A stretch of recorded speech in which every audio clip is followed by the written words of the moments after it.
Go ahead. Should they be obsessing over it? I think obsessing is a really strong word. I think it would be better to be more intentional and more strategic. In this era that we're in, like AI and online and digital, visibility is definitely the new type of currency. If you're orthopedic bed industry and you're selling to like the demographic of 60-year-olds, you wouldn't put all your content heavy informative posts on TikTok.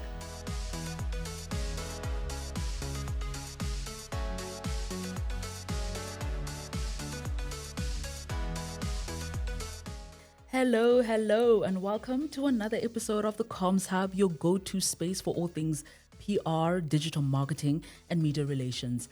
My name is Lisa Makhato. I am Senior PR Account Executive at Dishala Communications, and I'm standing in as your host today. As our lives and careers continue to grow and transition within the online space, a digital presence is essential for organizations, for them to thrive, for them to grow and be sought after.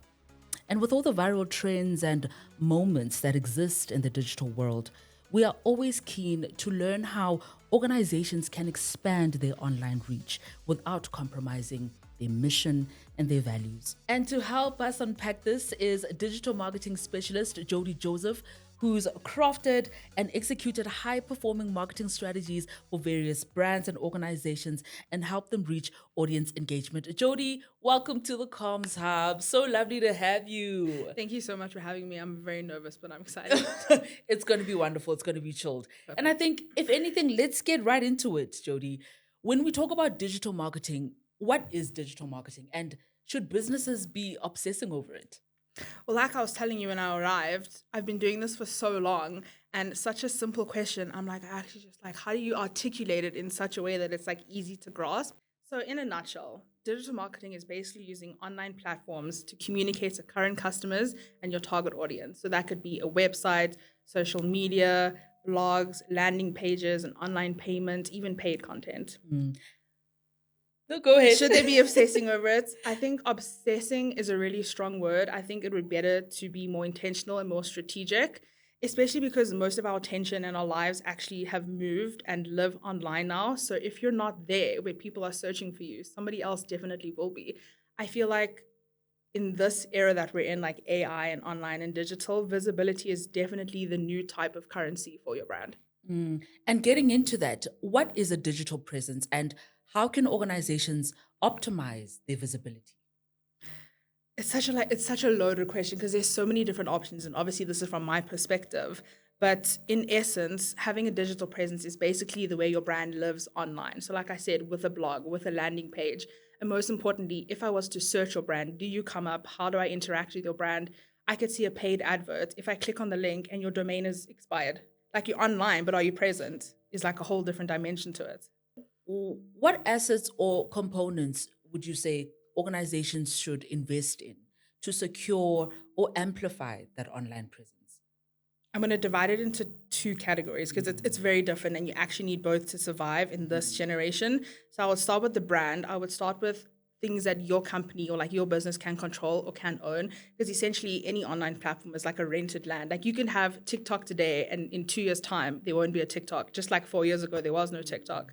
So definitely for the brand aspect, I would say really good branding, like a strong icon, a strong logo like Nike just stands out. You just know Heineken. You just know the star alcohol, Heineken, something like that. And that's something that you can own. Like no one can take that from you. And if you have a really strong foundation with that, then only does the digital presence and the digital online marketing really have weight or like hold value for your brand. I would say from the business aspect, so like how to generate revenue, like how to sustain your business, that's more of like having customer relationship management software. Obviously, that entirely depends on the kind of software or like product or service that you're offering. But let's say you have like a really small business and you do lashes, having a platform like Booksy or Fresher, that's a great way to be online. And then you have the Instagram to back up what you can do. Indeed. And I think from the top of your head, Jodi, are there some like one or two strategies that you've executed that have been memorable for you in your years of work? You know, one that you really enjoyed or one that you felt took a lot out of you. Take us through some of those. Okay, this one I'll do like a really close to home one. So I have a non-profit called Crown of Roots, and they basically teach head care to white parents of children of color. And I didn't want to advertise children because, you know, like this industry is kind of creepy. Indeed. But I found a really great strategy to target like adoption groups and like adoption communities where they help each other and like uplift each other. And I basically communicated and advertised there. And yeah, I did really well. I think because there was a personal touch and it came from a person, it wouldn't have worked as well if it was a paid advert because you don't have a lot of space or the attention to communicate everything. Like having that community and that platform where you can communicate from the person owning the brand did really, really well. That's wonderful. That's Thank you. wonderful. And, Jodi, what would you say are some of the common mistakes that you've seen brands or agencies do when putting together their strategies for their online presence? I would say they prioritize, not everyone, but like a lot of small businesses, when they're trying to grow and make profit, they prioritize activity over strategy. So they jump on every trend. It might not be relevant. Even with big companies, they jump on trends to stay young or like with the young generation, like Woolworths. But I would say not being strategic, spreading yourself thin across all platforms. Like if you're orthopedic bed industry and you're selling to like the demographic of 60-year-olds, you wouldn't put all your content heavy informative posts on TikTok because your audience is not there. That's a whole different platform that you need. So just being mindful and intentional with how you communicate your product, what your product is, and who you're talking to. It's very important. Others, it's just a waste of time. It's a waste of money. And like, you've wasted my time like looking at your ad because I'm confused. Why am I seeing this? Yeah. And would you advise being visible on all social media platforms? Because, organizations think, oh my God, we need to be there. We need to be on here. We're not on, do you advise being on all platforms? I'm so torn between the two. I want to say yes because I know from a personal experience, if I'm on Instagram and I'm bored and I'm not seeing anything interesting, I'm going to go onto TikTok. So if I see your brand there and I see your brand there, it's going to be top of mind. But from a business or strategic point of view, I wouldn't say spread yourself thin, especially because it takes a lot of effort to plan for every platform. You can't communicate Pilates on Facebook like you would on Instagram. It's completely different. So if you narrow it down and your communication is consistent, you'll probably generate more revenue or like a better community if it's smaller and qualitative. Yes. Better quality, higher quality. And I mean, just as you were touching on those mistakes that you've seen happen, is there such a thing as a clean and reputable online presence? And, is that achievable? And how can organizations ever achieve that? Clean as in like visually or clean as in like perfect? Perfection. And, when you look at us, there's a certain aura that comes or a certain thought that is associated with that brand. Is it possible to always have that perfect, reputation? I think it's possible presence? to have a perfect reputation if it's fabricated and you're fiddling with it. For example, if I'm looking up two products, well, the same product from different companies, and I see one that has 10 reviews and it's 5 stars, I'm like, okay, great. And then I see the same product from a different company and there's 30 reviews and it's maybe like 4.2. I would go with the less stars but more reviews because it's more authentic. It gives a bigger picture of the products. It's more realistic. So I think it's possible to be reputable, but it's also more important to be authentic. So if you have a bad review, address it. Don't ignore it. Don't delete it or don't edit it. It looks way worse than to like address it. And this actually does really well on LinkedIn. I don't know if I've seen so many people call out like financial industries, insurance industries. And although the outcome isn't amazing, but the company does respond. They acknowledge what they've done, and it's not a thing of like, oh, we'll DM you.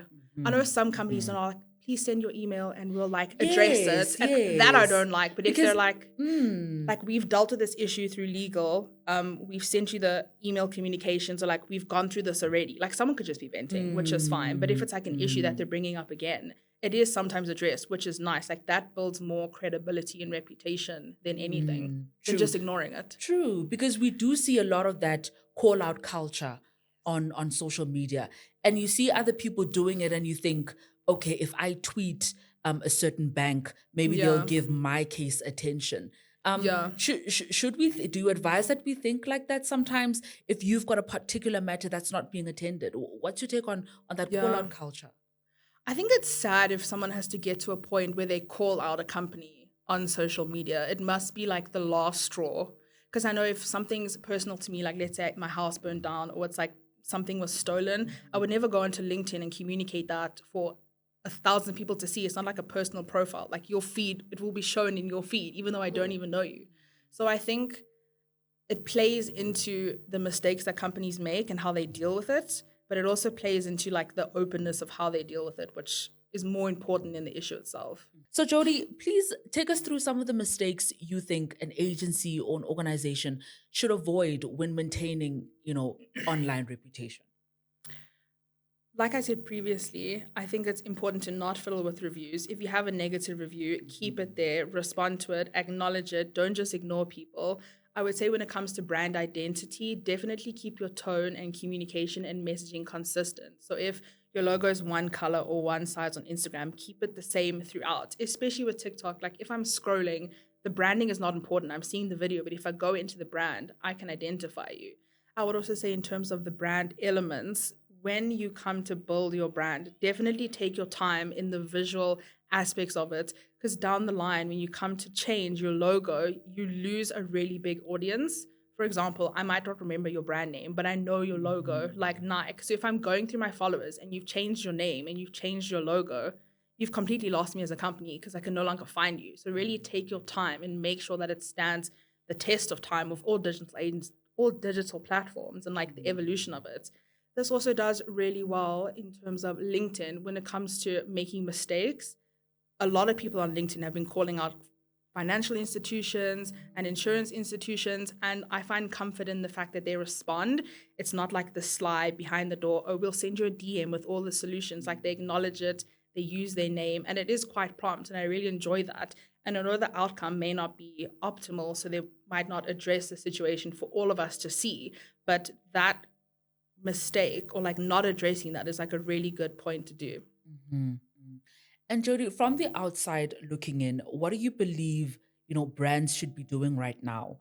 Um, or what do you think the marketing industry, the digital marketing industry should be doing to sort of secure their online presence in the near future, in the next 5 years? What are some of those trends that you've picked up that we haven't hopped onto yet? I think it's really difficult to plan 5 years ahead in digital marketing. Things are changing so rapidly. 5 years ago, we didn't have TikTok. In 2 years' time, TikTok might not be there. And that's why I said it's really important to have the foundation and like the assets that you own and control, because you'll always have your website, you'll always have your brand identity, you'll always be top of mind if you've built a solid foundation. But if I was to like specifically answer the question, I would say having really clear content that speaks and has SEO words or like keywords that your product or your brand offers. I know when AI came about, a lot of the companies that had or focus on SEO didn't have to quickly adapt to AI because the pages were already indexed, they already showed up. And the people that didn't prioritize that, they spent like thousands trying to catch up. Then they ended up on like page 7 of the search results. Wow. Yeah. Wow. Jeez. And there you have it. Make your content clear, direct, make the language simple, build a foundation. Well, Jody, thank you so, so much for joining us. And that is it. It's a wrap for this episode of the Comms Hub.